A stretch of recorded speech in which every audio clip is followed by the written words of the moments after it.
नमस्कार, स्वागत है आपका जी मध्य प्रदेश छत्तीसगढ़ देख रहे हैं आप। मैं हूं शिवांगी द्विवेदी आपके साथ। अब बात करेंगे सबसे पहले विधानसभा चुनावों की, जिसकी तैयारी में मध्य प्रदेश बीजेपी जुटी हुई है। अब हारी हुई सीटों पर इसका फोकस भी बना हुआ है। इसको लेकर 26 और 27 फरवरी को भोपाल में सत्ता संगठन की बड़ी बैठक बुलाई गई है।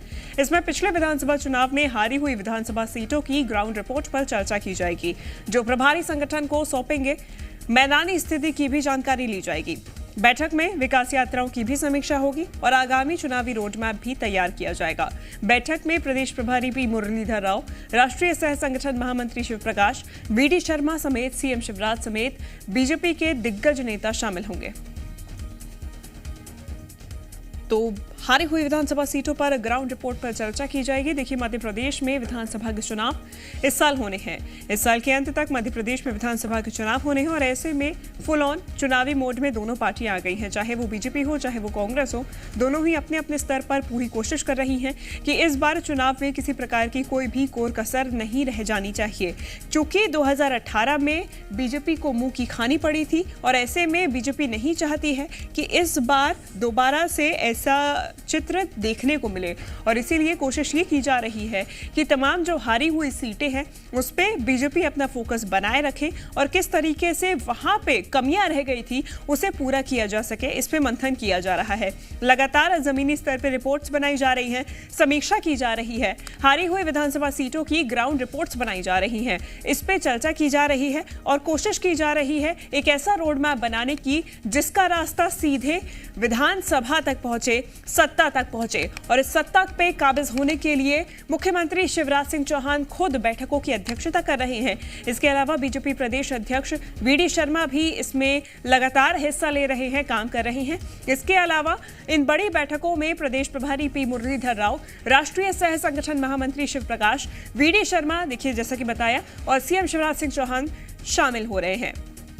तमाम बीजेपी के दिग्गज नेता इन बैठकों में शामिल हो रहे हैं और चूंकि अंतिम चरण में ये चुनावी प्रक्रिया जो है वो पहुंचती हुई नजर आ रही है। चुनावी प्रक्रिया इस लिहाज से कि किस तरीके से बीते 4 सालों का काम, माफ कीजिएगा 4 साल अभी पूरे हुए नहीं, लेकिन जैसा कि कोई भी पार्टी, कोई भी सरकार अपने कार्यकाल के 4 सालों का काम 5वें साल में किसी भी चुनाव में गिनाती है, उसी प्रकार से शिवराज सिंह चौहान इस होने वाले चुनावों में 2020 से अब तक के किए हुए कामों को जनता तक पहुंचाएंगे, विकास कार्यों को पहुंचाएंगे। और इसके पहले जब शिवराज की सरकार मध्य प्रदेश में रही है, उन 18 सालों के काम को भी जनता तक पहुंचाने की कोशिश करेंगे। इसके साथ ही कांग्रेस कहां नाकामयाब रही, इस पे भी फोकस बना रहेगा ताकि लोगों तक ये बात पहुंचाई जा सके। इसके अलावा कांग्रेस भी यही कोशिश कर रही है कि किस तरीके से शिवराज सरकार की नाकामियों का लोगों तक पहुंचाया जा सके। लेकिन अभी बात हम करेंगे बीजेपी की, क्योंकि बीजेपी एक बार फिर से बैठक करने जा रही है।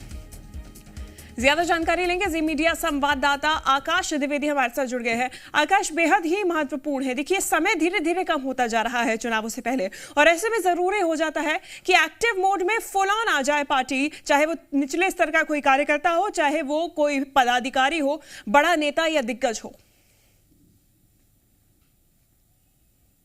निश्चित तौर पर यही कारण है कि 25 फरवरी को विकास यात्रा खत्म होती ही अगले दिन भारतीय जनता पार्टी ने सत्ता और संगठन से जुड़ी बड़ी बैठक भारतीय जनता पार्टी के प्रदेश कार्यालय में बुलाई है और इस बैठक में हारी हुई विधानसभा सीटों पर फोकस होगा। यानी कि जो विधानसभा सीटें पिछले चुनाव में बीजेपी हार चुकी थी, वहां पर फिलहाल क्या स्थिति है और किस तरीके से उन सीटों को मजबूत किया गया है, इस पर चर्चा होगी। और इन सीटों की संख्या 100 के करीब है और इन सभी हारी हुई विधानसभा सीटों के प्रभारियों को भी इस बैठक में बुलाया गया है। देखिए, भारतीय जनता पार्टी के तमाम दिग्गज होंगे, चाहे वो प्रदेश प्रभारी की बात की जाए वो भी होंगे, बीजेपी प्रदेश प्रभारी पी मुरलीधर राव, इसके अलावा राष्ट्रीय सह संगठन महामंत्री शिव प्रकाश, मुख्यमंत्री शिवराज सिंह चौहान, बीजेपी प्रदेश अध्यक्ष वीडी शर्मा, प्रदेश के तमाम जो केंद्रीय मंत्री हैं वो मौजूद होंगे और इस बैठक में हारी हुई सीटों को लेकर रणनीति बनाई जाएगी। इसके साथ साथ जो विकास यात्राएं प्रदेश में चल रही हैं,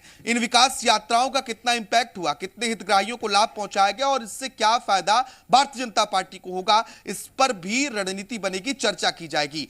आपने बिल्कुल सही कहा शिवांगी, बहुत ही कम वक्त चुनाव में बचा है और इसी साल नवंबर तक चुनाव होने के आसार हैं। उसके ठीक पहले जो आकांक्षी सीटें हैं, जो हारी हुई सीटें हैं, उन पर भारतीय जनता पार्टी का ज्यादा फोकस है कि वहां पर संगठन को और मजबूत किया जाए और पिछले चुनाव में किस वजह से हार हुई उस वजह को भी तलाश कर दूर किया जाए, ताकि इस बार उस तरह के नतीजे सामने ना आए। क्योंकि 2018 में प्रदेश में कांग्रेस पार्टी की सरकार बनी थी, लेकिन बाद में भारतीय जनता पार्टी की सरकार जरूर बनी।